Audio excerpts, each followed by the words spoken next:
Alors, les carcinomes cutanés, ce sont les cancers les plus fréquents chez l'humain. Et pourtant, on a tendance à confondre leurs deux formes principales. C'est un vrai piège. Aujourd'hui, on s'attaque à l'item 302 pour décortiquer en profondeur les carcinomes basocellulaires et les carcinomes épidermoïdes. L'objectif à la fin, c'est simple, qu'on sache précisément comment les différencier. C'est un point qui est absolument essentiel pour les EDN. L'idée, c'est vraiment de construire une compréhension qui soit à la fois solide et différentielle de ces deux pathologies. Elles sont communes, oh oui, mais très distinctes. Pour y arriver, on va suivre un plan assez rigoureux. On partira du terrain commun, puis on plongera dans les spécificités de chaque tumeur, leur prise en charge et bien sûr le diagnostic différentiel. Allez, c'est parti, on commence tout de suite. Ok, alors notre parcours il va être très logique. On commence par ce qu'ils ont en commun, le terrain, les facteurs de risque, avec un gros focus sur ce qu'on appelle l'héliodermie. Juste après ça, on attaquera en détail le carcinome épidermoïde, puis on enchaînera avec le carcinome basocellulaire. Ensuite, on verra les principes de traitement, avant de faire une sorte de confrontation directe pour bien synthétiser les différences clés. Et on terminera bien sûr avec les points essentiels à retenir pour l'examen. Avant même de vouloir différencier ces deux cancers, il y a une étape indispensable. Il faut comprendre le terrain sur lequel ils poussent. Et ce terrain, c'est la peau qui a été abîmée par le soleil. On appelle ça l'héliodermie. C'est vraiment le socle, la base de toute la carcinogénèse cutanée. Alors l'héliodermie, qu'on appelle aussi le vieillissement cutané actinique, attention, c'est bien plus qu'un simple problème esthétique. C'est la conséquence clinique directe d'une exposition cumulée aux UV. En fait, ce sont surtout les UVB qui vont venir provoquer des mutations dans l'ADN de nos kératinocytes. Et la cible privilégiée, c'est souvent le fameux gène suppresseur de tumeur P53. Donc cette accumulation de dommages génétiques au fil des ans, eh bien c'est ça qui prépare le terrain. C'est le lit de la carcinogénèse. C'est un facteur de risque majeur pour absolument tous les cancers de la peau. C'est important de bien faire la différence entre deux choses. Le vieillissement intrinsèque, qui est lié à notre horloge biologique, et le vieillissement extrinsèque, qu'on appelle aussi le photovieillissement. Et dans ce dernier, c'est l'environnement, et surtout l'exposition au soleil, qui l'emporte sur la génétique. Mais ce qui est super intéressant, c'est que notre propre susceptibilité génétique à ce photovieillissement, elle est déterminée en grande partie par notre phototype. C'est quoi le phototype? C'est tout simplement la capacité de la peau à se défendre contre le soleil grâce à la mélanine. Et justement, voilà la classification de Fitzpatrick. C'est un outil fondamental, il faut absolument la connaître. Elle classe les gens en 6 phototypes en fonction de comment leur peau réagit au soleil. Regardons ça de plus près. Les phototypes I et II, ce sont les peaux très claires qui brûlent systématiquement ou très souvent. Eux, ils sont les plus à risque. Et à l'opposé, on a les phototypes V et 6, les peaux foncées, qui ont une protection naturelle bien meilleure grâce à la mélanine et qui ne brûlent pratiquement jamais. Cette classification, c'est un excellent prédicteur du risque de développer un carcinome cutané. Ok, c'est encadré, c'est du par cœur. L'âge avancé, le phototype clair, bon, ça semble assez évident. Mais arrêtons-nous un instant sur l'exposition solaire, parce qu'il y a une nuance qui est cruciale. L'exposition chronique accumulée au fil des années, c'est un facteur de risque pour les deux, le CE et le CBC. Par contre, l'exposition intense et intermittente, le coup de soleil typique qu'on a pris pendant l'enfance, ça, c'est un facteur de risque très spécifique pour le mélanome, mais aussi pour le CBC. C'est une distinction hyper importante à rechercher à l'interrogatoire. Mais il n'y a pas que les UV, il y a d'autres facteurs à connaître. Par exemple, l'immunosuppression, notamment chez les patients transplantés. C'est un point absolument crucial. Pourquoi? Parce qu'un système immunitaire qui est affaibli n'arrive plus à éliminer correctement les cellules de la peau qui ont muté à cause des UV. Et le résultat, c'est une augmentation drastique du risque et de l'agressivité des carcinomes, surtout les carcinomes épidermoïdes. Dans la même veine, certaines infections virales, comme certains types de HPV, peuvent aussi avoir un rôle oncogène. Bon, maintenant qu'on a posé le décor, passons à la première grande entité, le carcinome épidermoïde, ou CI. S'il y a une chose à retenir sur sa personnalité, c'est ça. Il est potentiellement agressif et il a une capacité métastatique. Et là, attention, on aborde une distinction qui est absolument critique par rapport au CBC. Le carcinome épidermoïde, il n'apparaît quasiment jamais de novo, c'est-à-dire sur une peau saine. Non, il est l'aboutissement d'une progression, d'une sorte de continuum qui débute par une lésion précancéreuse. Comprendre ce concept, c'est central. Pourquoi? Parce que ça veut dire qu'on peut intervenir à un stade très précoce.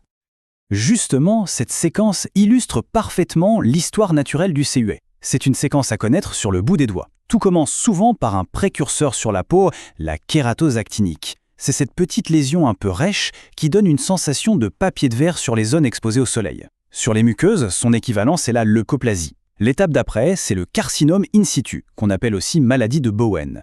Là, c'est un cancer qui reste confiné à l'épiderme. Si on regarde au microscope, on voit une désorganisation complète de l'architecture et des atypies cellulaires sur toute la hauteur de l'épiderme, mais, et c'est le point clé, la membrane basale est encore intacte. Et enfin, quand les cellules tumorales franchissent cette fameuse membrane, là on parle de CEA invasif, et c'est précisément à ce moment-là qu'il acquiert son potentiel métastatique. Ok, mais en clinique, comment on reconnaît un CEE invasif? Il faut avoir en tête cette triade sémiologique. Une ulcération chronique qui ne guérit jamais, un bourgeonnement qui a un aspect un peu végétant et une croûte qui persiste. À ça, on ajoute l'induration à la palpation. C'est un signe clé qui montre que ça infiltre en profondeur. Le réflexe à avoir, c'est de suspecter un CEE devant n'importe quelle lésion chronique sur une zone exposée au soleil, qui ne guérit pas et qui présente ces signes. Cette liste, elle est non négociable pour les EDN. C'est elle qui va dicter la prise en charge et le suivi. C'est ce qui fait passer une tumeur de bas risque à haut risque. Par exemple, une localisation sur la lèvre ou l'oreille, c'est associé à un risque de métastase bien plus élevé. L'envahissement périneural, c'est un facteur de très mauvais pronostic, tout comme un grade histologique peu différencié. Bref, cette liste, c'est du par cœur, il n'y a pas le choix.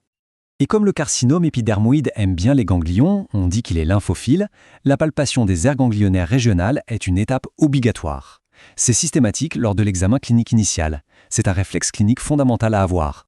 Allez, on change complètement de perspective maintenant pour s'attaquer au cancer le plus fréquent chez l'être humain, le carcinome basocellulaire, le CBC.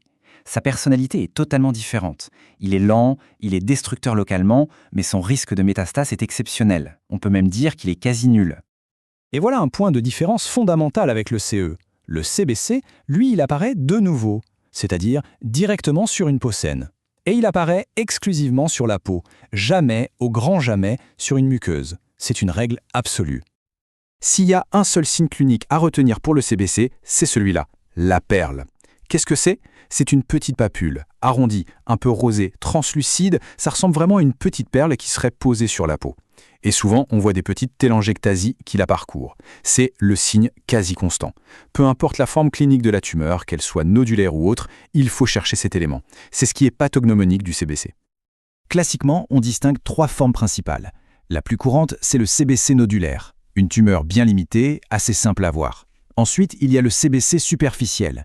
Lui, il ressemble à une plaque rouge et squameuse, souvent sur le tronc. Son petit secret, c'est sa bordure. Elle est faite d'un fin liseré de toutes petites perles. Il faut vraiment les chercher. Et enfin, attention, la forme la plus trompeuse, le CBC sclérodermiforme. Ça ressemble à une cicatrice un peu blanchâtre, c'est dur et c'est très mal limité. C'est vraiment la forme piège parce que ses bords sont flous, ce qui la rend bien plus compliquée à enlever complètement.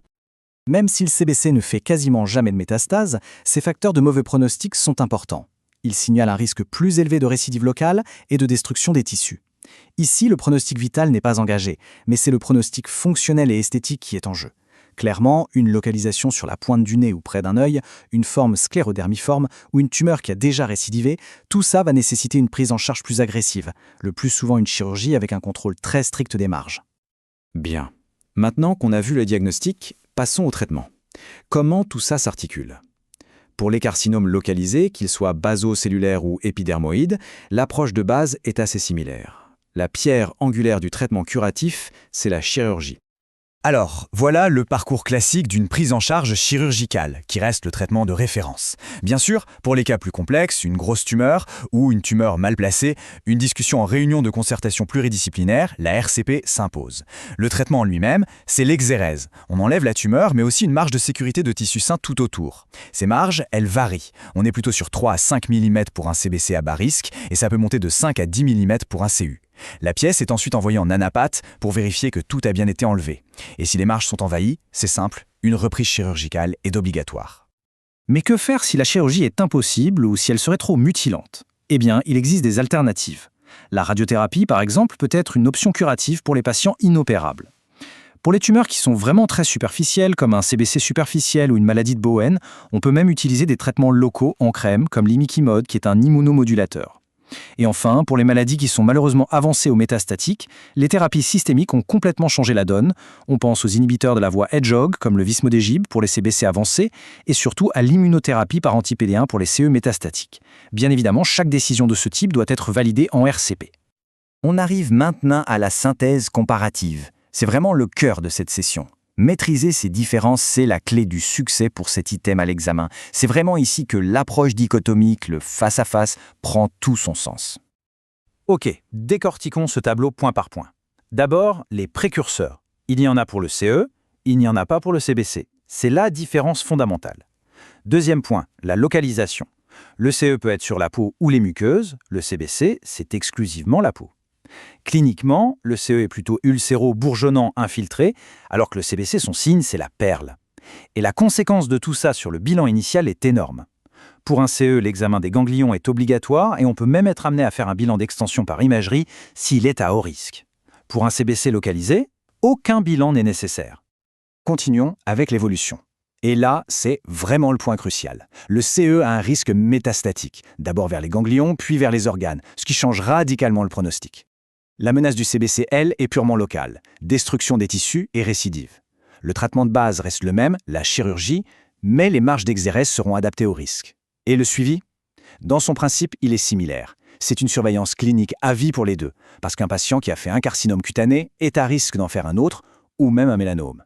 Et bien sûr, la prévention est la même pour les deux, la photoprotection. Allez, pour finir, on va distiller tout ça en quelques faits absolument indispensables à mémoriser pour l'item 302. Ce sont les phrases clés à avoir en tête. Pour le CBC, le carcinome basocellulaire, le mantra est simple. C'est le plus fréquent. Il n'a pas de précurseur, il ne touche jamais les muqueuses et il ne fait pas de métastase. Sa menace est purement locale. Et son signe clé, c'est la perle. Et pour le CE, le carcinome épidermoïde, il vient d'une lésion précurseur, il peut toucher la peau ou les muqueuses, et surtout, il a un risque métastatique, ce qui veut dire toujours palper les ganglions. Voilà qui conclut notre analyse détaillée.